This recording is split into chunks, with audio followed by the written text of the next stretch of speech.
Welcome to Native Bidaské, Native News Online's weekly spotlight on the people making news and leading change in Indian country. Welcome to another episode of Native Bidaské. I'm Levi Rickert, editor of Native News Online. I'm your host today. And a book that came out late last year called Native Nations, a Millennium in North America, won the Pulitzer Prize back in May. We have the author today on, and I will say this, let me read this. The Wall Street Journal calls Native Nations, a Millennium in North America, an essential American history.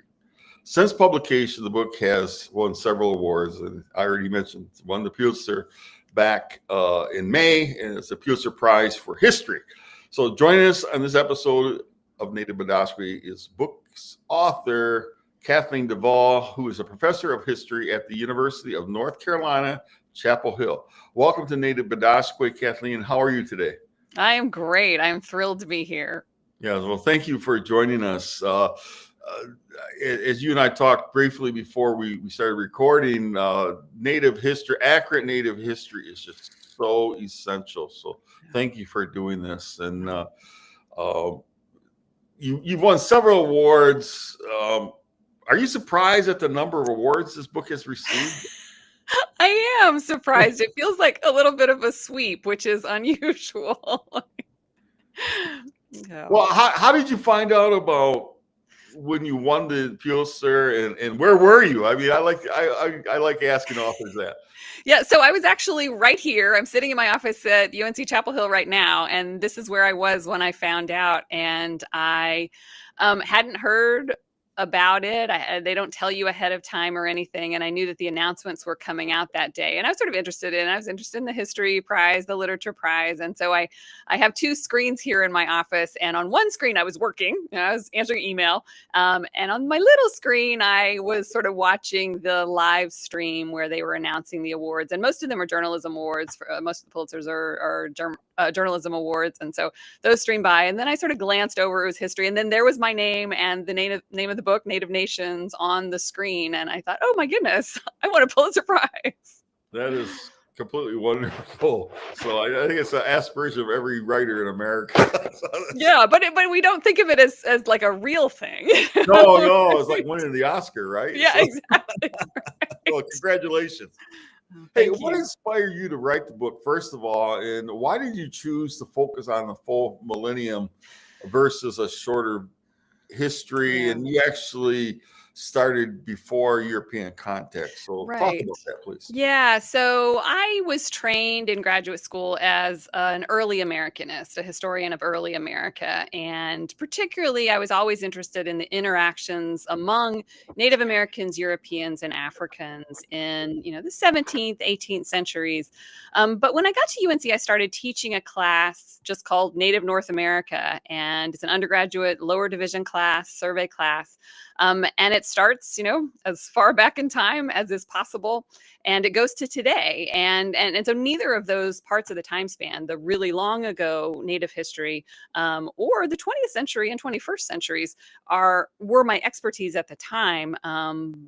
But one of the things I love about that class is that every student who takes that class, and most of the students are not Native, most of the students have very little exposure to Native history or to anything going on these days in Native America. One of the things I love about that class is every student who takes it learns that Native nations have been here, since the beginning of time, certainly longer than we can even reach in the time span of the class. And that Native nations are still here today. And I think I wanted to have this large time span. I don't go back as far in the book as I do in my class, but I go back 1,000 years to well before Europeans got here. And I wanted readers to get this long time span to understand both of those lessons. Native nations have been here a long time. They're still here today. And I think I would say sort of to put in a little bit more perspective, the few things that I think most non-Native Americans tend to know about Native history, the Trail of Tears, maybe they know a little bit about boarding schools. I mean, those are tremendously important parts of Native history, of course. But but I wanted to span back a little bit and really show readers the longer history of so much change and resilience that might put those things they might already know, and particularly non-native readers might already know, into perspective. Yeah, I know when I have gone to college campuses, university campuses, uh, invariably students will raise their hands and say, "Why didn't I learn any of this in school, high school?" They virtually know, as Yeah. you said, very little about Yeah. who we are as Native people, and then they'll say, how can I learn more?" And I said, "Well, not to be self-serving, read Native News Online every day. You'll get a good touch." And that's why we exist. Yeah. So I'm happy No, to do that. that's But really important. Yeah.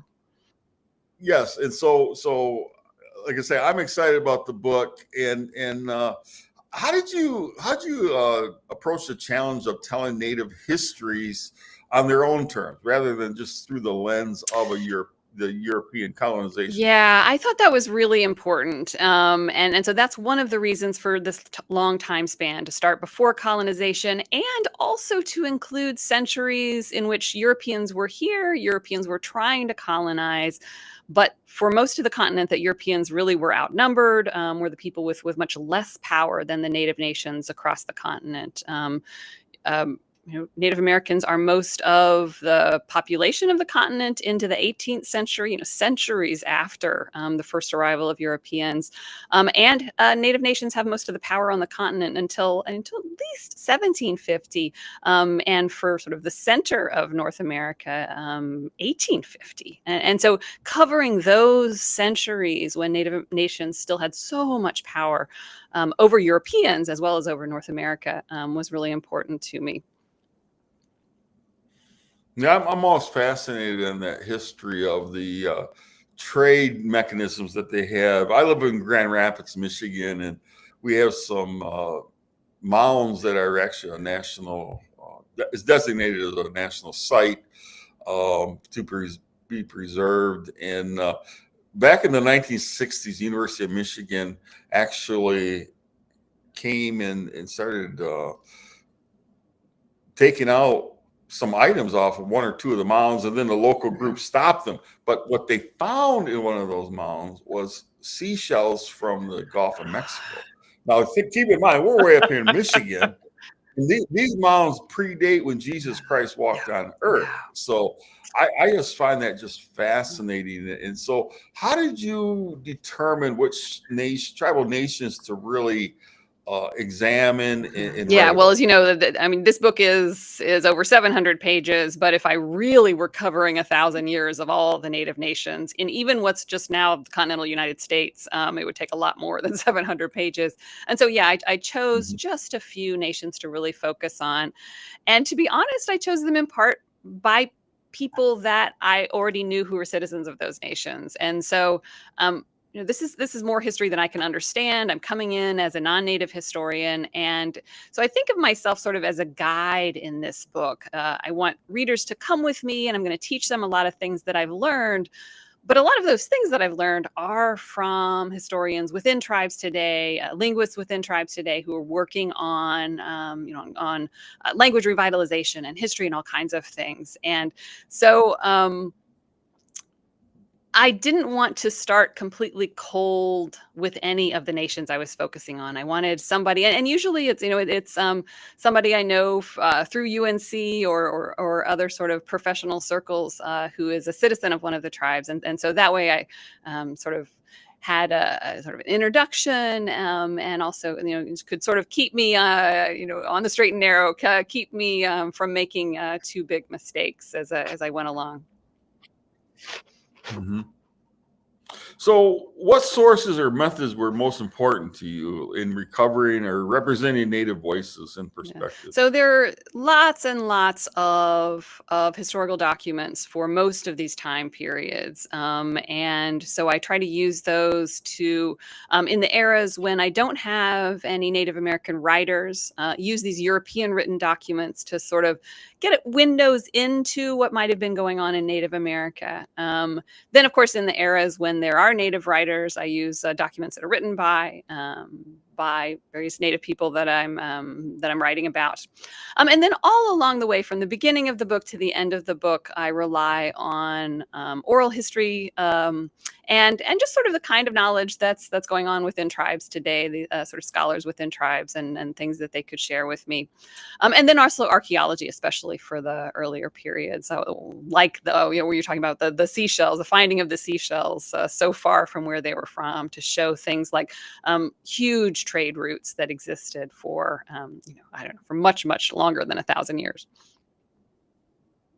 Yeah, and I'm always intrigued by that aspect of oral history, because there was a time when there was some resistance by some of the tribal storytellers that they didn't want it to go to written word. So how do you coalesce? How do you bring all that together, those oral histories, so it's kind of make it something that you can write about and feel like it's real factual? Yeah, so I think, this is something that it would have been hard for a historian like me to have done even a generation ago. There's so much more available that tribal scholars have made available. And even just like going to cultural centers and learning from those, that was a tremendously important part of the research for this. And then, sort of braiding it together is sort of how do I, in every section, it's a little different. So it depends on whether it's, long ago, the eras that are very long ago, really, depend a lot on oral histories that have been kept and then have been shared more recently. And also some sorts of, some linguistic, I guess that's sort of throughout the book, trying to use linguistic evidence and at least teach the reader a little bit about the native language that is in question and how that can help us understand various worldviews over time. And then in later periods, I'm just trying to bring in, trying to tell a narrative, tell a story that relies on all these different kinds of sources, but still makes sense to kind of read, in a paragraph or, each paragraph after another. So that's probably what took me the longest in the book, is to try to make it not feel like isolated things I was talking about, but to make it work together. Mm-hmm. There's always a challenge for writers, I believe. I guess that's just writing. Make it all make sense, right? That's right. Like, it makes sense. Not just sense to you, but not just sense to you, but makes sense for the reader as well. Exactly. Hey, were there any particular stories or individuals that especially surprised you, stood out, moved you during your research? So many did. Let me just sort of pick one. There's one of the times and peoples I focus on are the Mohawks in the 1600s. And I knew that they were very powerful and that they controlled their trading relationships with Europeans, with the Dutch especially, but also the French and the British. And so I kind of knew most of the kinds of things I would find along the way. But one of the things I discovered was that when Mohawks would bring their furs and hides into the fort, it's Albany today. It was Fort Orange at the time. It was a Dutch fort. Mohawk men and women would bring them from Mohawk towns to Fort Orange, and they would sell them. And in return, they would get goods. And I knew that they bought guns and other metal goods and kettles, things like that. I knew all of that. But what I found out when I was looking in the Dutch documents is that they bought Dutch baked goods and they loved Dutch cookies and cakes, which of course makes sense because I'm sure they were delicious. And I found it because there were petitions written by Dutch colonists complaining that the Mohawks bought up all the sweets and the white flour. And one of the petitions says, and that leaves us with only bran. Basically, the Dutch colonists are having to eat this heavy bran bread when they can get anything. And the Mohawks, because of their market power, right, are able to buy all the good stuff. And I thought that exemplifies the kind of thing that so many people don't understand about Native American history that long ago, in the 1600s, and how Mohawks were part of the world market, and they were tremendously important and successful economically. Mm-hmm. Yeah, and I was, as you were talking, I was thinking about how the Mohawks today up in Upper New York have they created like this cable company and then the non-native rural people, citizens up there, communities get the benefit as a result of that. So I'm thinking, man, they have a long That's history right. of the commerce, so to speak, which developing towers Yeah. and whatever else involved with broadband is commerce. Yeah. And so, yeah, they have a long Right. history. Yeah, And that's right. then I was thinking too, and I don't know if it's in the book, but the Mohawks are so close to the Canadian border that you actually have like the First Nations Yeah. Mohawks, and then you have the United States Yeah. Mohawks. So, can you speak to that? Like Native people always say, our borders aren't weren't their Yeah. borders, and that your borders weren't That's our right. borders. Yeah. Yeah. Yeah, So yeah. I mostly focus on what's now the United States just because I think that's what most of my readers are interested in. But I on purpose chose the Mohawks as one of the people one of the peoples I'm focusing on, in part because of that exactly. As readers can see when they read the book, Mohawk that wasn't a border that mattered to Mohawks. And then the French come in and start to try to colonize what becomes Canada. The Dutch and then the British come in and try to colonize what becomes New York State. And that colonial border doesn't matter to Mohawks. It's Mohawk land. Yes, And then yes. eventually the United States and British Canada draw a line. But even today, that line, it doesn't apply to the Mohawk Nation in the same ways that it applies to non-Mohawks. And then the book also, another of the peoples that the book focuses on is the O'odham peoples, who are in what's now Arizona and the Mexican state of Sonora, sort of for a parallel view of another people to whom that outside imposed border was never a border that made sense to them. Mm-hmm. That's true. That's true.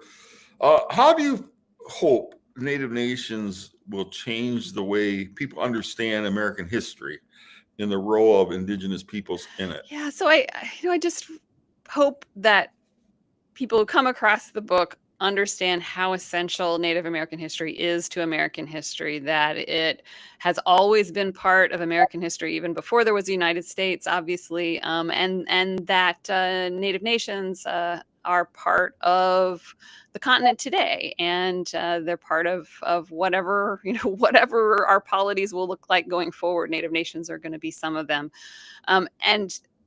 and also, I hope maybe this is a parallel goal to that. I hope readers understand how big and long and fascinating and important Native history is. Mm-hmm. How can teachers in the age of anti-DEI, and that's diversity, equity, and inclusion, how can teachers effectively teach Native American history in the context? And I think the fear is, and what the pushback often is, we're trying to make the white people feel guilty. I'm speaking as a Native person, but how can teachers effectively teach Native American histories that should be taught so that these students don't get to the university and say, why didn't I get taught anything about it? So how can they teach it better? So I think there are a couple ways to do that. It's a hard question, right? But I think first, sort of trying to teach it not as a list of atrocities, but from Native perspectives, that Native history is much more than things that have been done to Native Americans by non-Natives. And that's part of Native history, obviously. But Native history is bigger and prouder and more important than that. So from that perspective, maybe can skirt some of that that sort of false claim that teaching Native history or teaching any kind of history is about making people feel guilty. And the other thing I think is sovereignty, because of course as Native nations are sovereign, and it's political history, right? It's not DEI history. It's part of the politics on this continent, going back forever. Yeah, I mean, I like that, and it's there is that pushback, and we know that, and there are some great things, and the contributions that was the Iroquois Confederacy gave to even some of the fundamentals of what became the United States. I mean, it's just the contributions are there, and it's just in terms of foods we've given, on and on. Language, So, place names, right. Yeah. Yeah. Well, thank you for writing this book. Now, I want to deal with a subject that came up this past weekend, and it was conservative columnist Ann Coulter. I don't know if you're familiar with what she did, but she responded to a clip on the Socialism 2025 conference where Dene professor and activist Melanie Yazzie discussed Native tribal sovereignty. She didn't like what she heard, Yeah. so she puts on X, formerly known as Twitter, "We didn't kill enough Indians."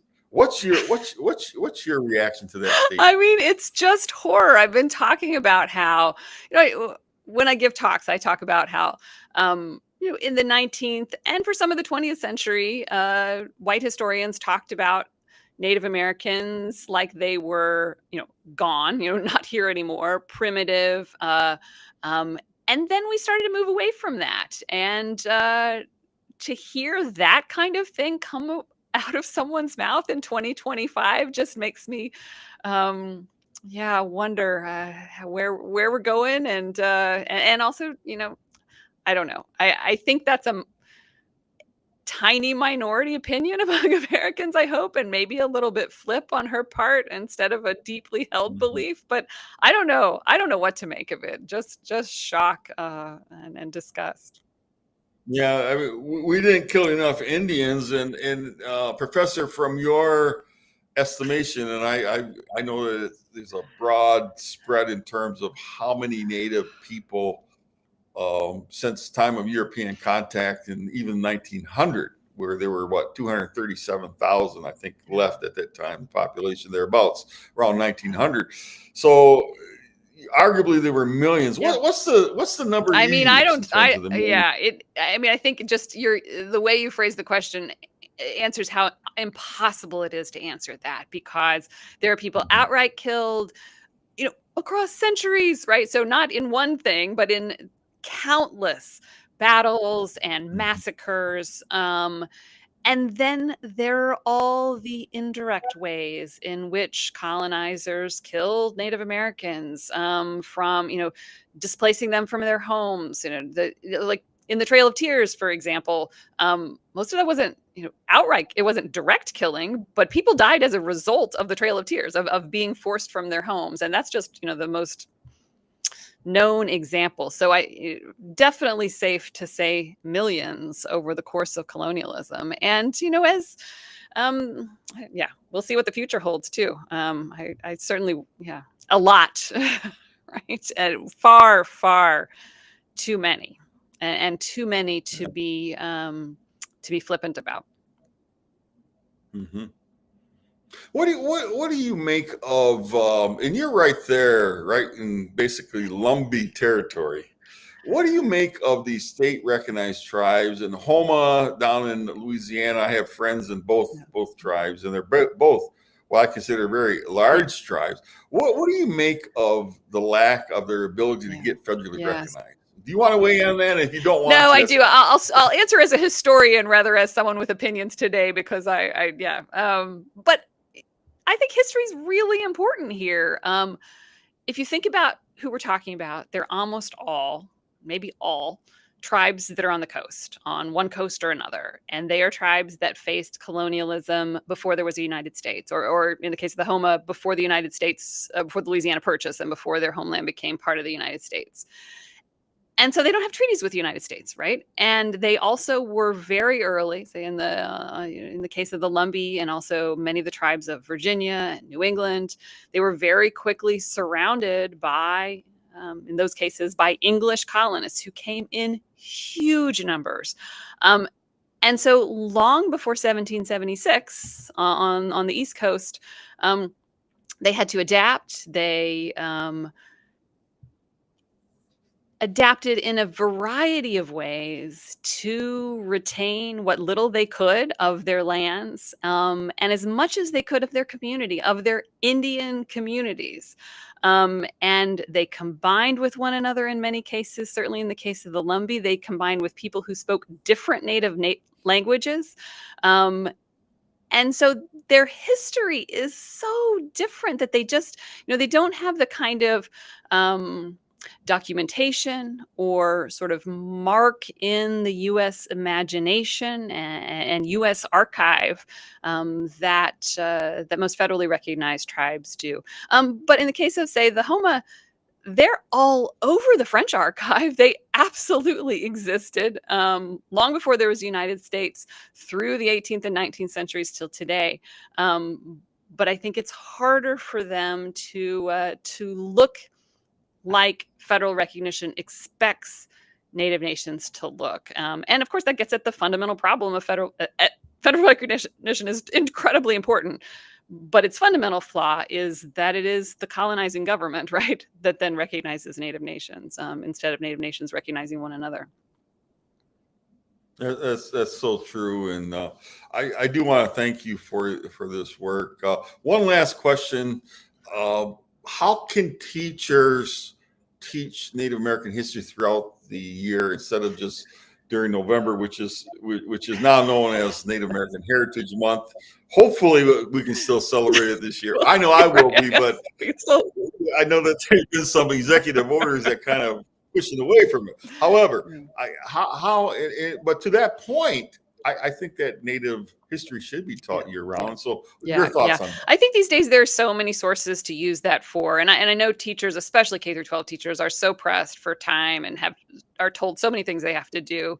But I think, if you get a copy of my book, get a copy of Ned Blackhawk's book, that I think teachers can reach into those, get quick examples that go right alongside the stuff that they're already teaching and that's already part of the curriculum. And then I think, I obviously don't have to say this to you or most of your listeners, but another thing that I just always remind teachers is please don't put it always in the past tense, right? That it's very easy with your class, say, to go online and look at the website of the closest tribe to you, or one that, was in the place where you are and was removed, and see that tribes today are, active, functioning governments and communities. But I don't need to tell you and that. So many are. Yeah, we obviously face some serious social economic conditions. However, tribes are still vibrant, and the culture is. I've seen the resurgence even in my lifetime, and it's wonderful to. And I jokingly tell people there's never been a better time being Native American than right now. ... But since Columbus.